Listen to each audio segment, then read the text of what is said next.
If you got to spend more than like $7.85 to watch this movie, I probably wouldn't do it. Does he hate young people? Why in all these movies is Harrison Ford have an issue with his kids?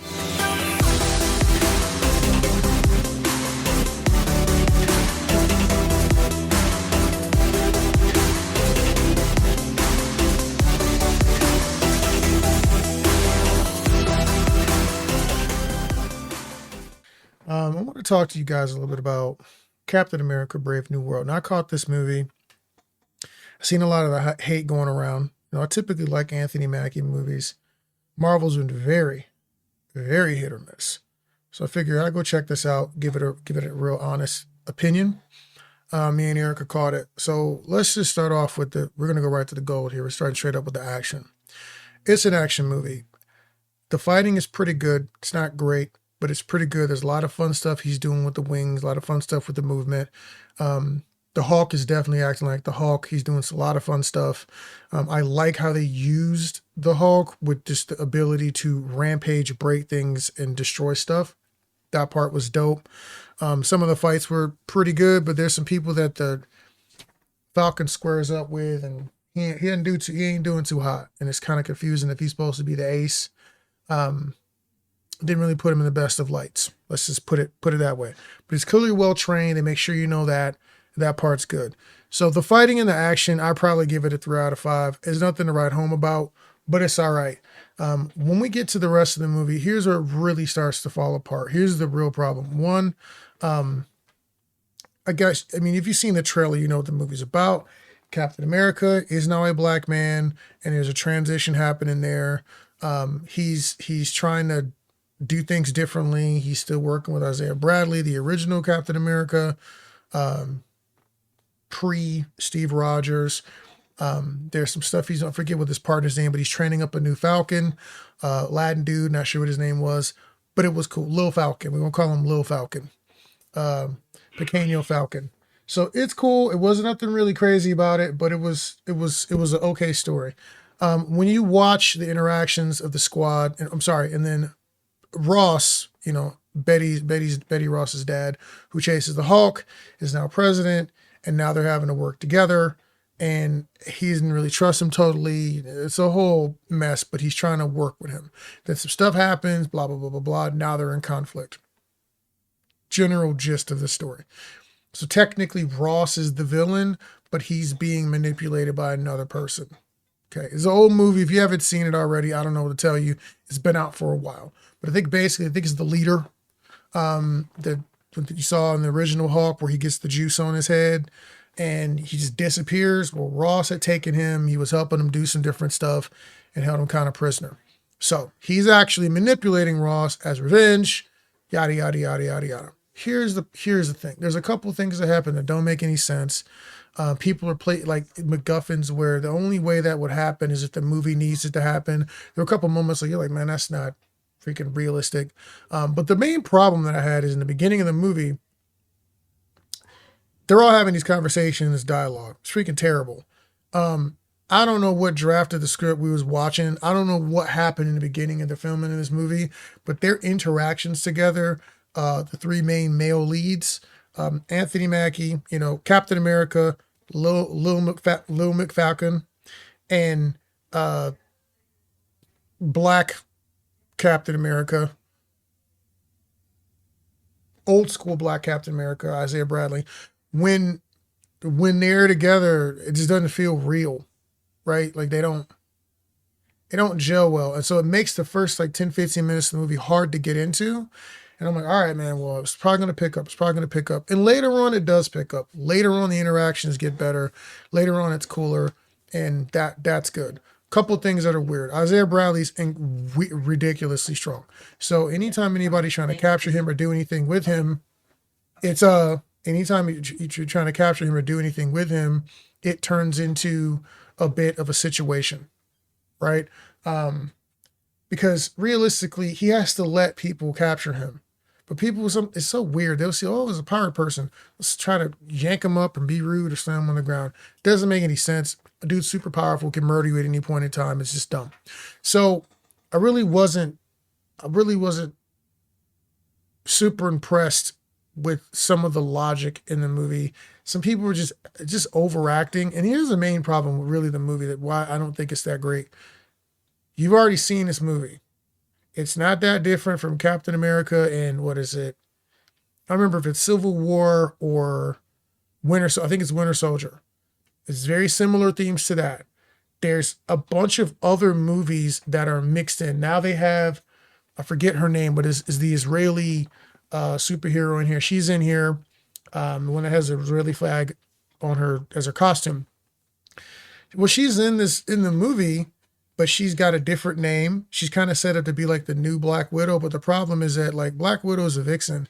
This woman is short, and like her proportions are kind of distracting. Like her arms seem a little long for her height, and she's not in a costume. She's just like a normal suit. So she's doing stuff, and you're like, she's fighting, and you're like, the fighting looks violent and fast, but she doesn't look like she could do that. So well, they don't explain if she has powers or not, or she's a super soldier. And if they did, maybe I missed that part, but it just wasn't super believable to me. But she's got a distracting look, and so I didn't really. Sometimes for casting purposes, you're trying to do a thing and be different, but sometimes when you do that, it's freaking distracting. You know, if you get Captain America and he's a dude missing one eye and he's got a freaking American flag patch on the eyeball, yo, it's going to be weird, and it's going to distract people from the show for a bit.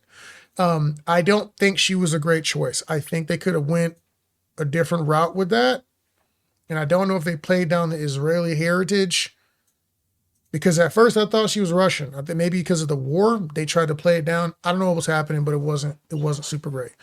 Let's see what else. It's pretty much it. I mean, the story was okay, but it was a rehash of a bunch of other movies that you've already seen.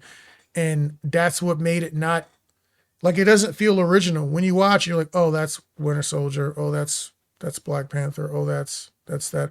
Oh, we're redoing the whole thing with Winter Soldier where your guy is a bad guy, but blah, blah, blah, blah, blah. And it's just like, all right, well,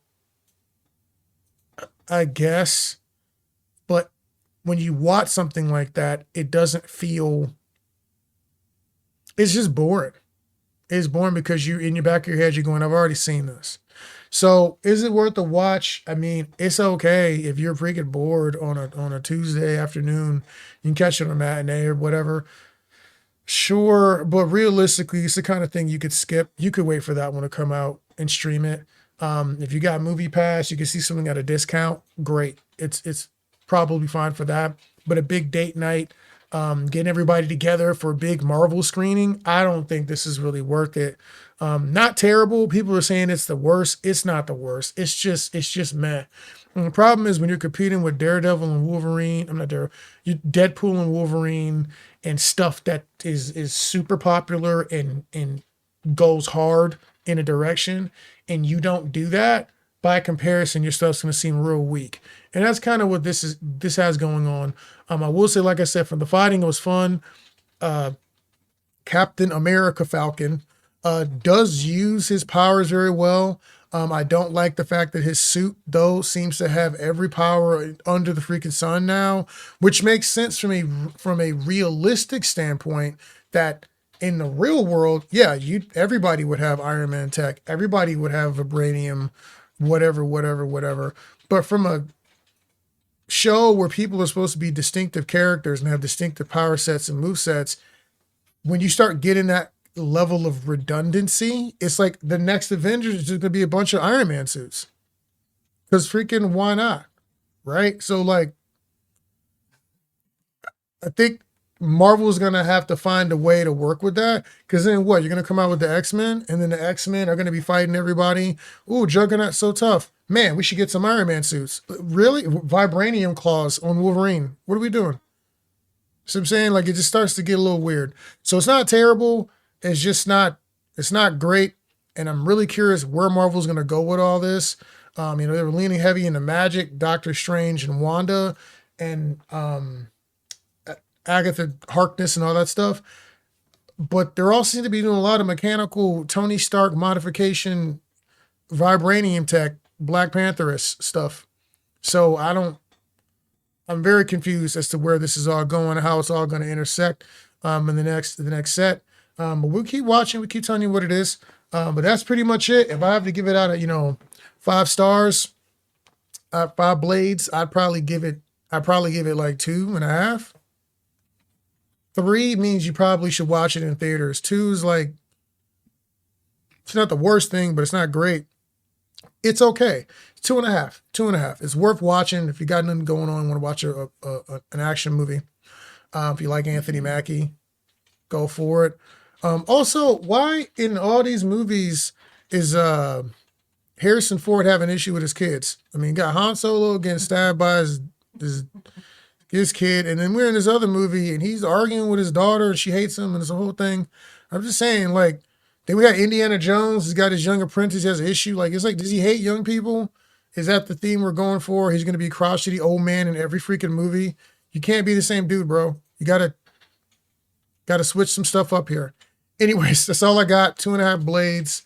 If you guys spend more than like $7.85 to watch this movie, I probably wouldn't do it. That's that. The Violence Conductor, Benjamin Reddick, aka the Violence Conductor, aka Lord Violence.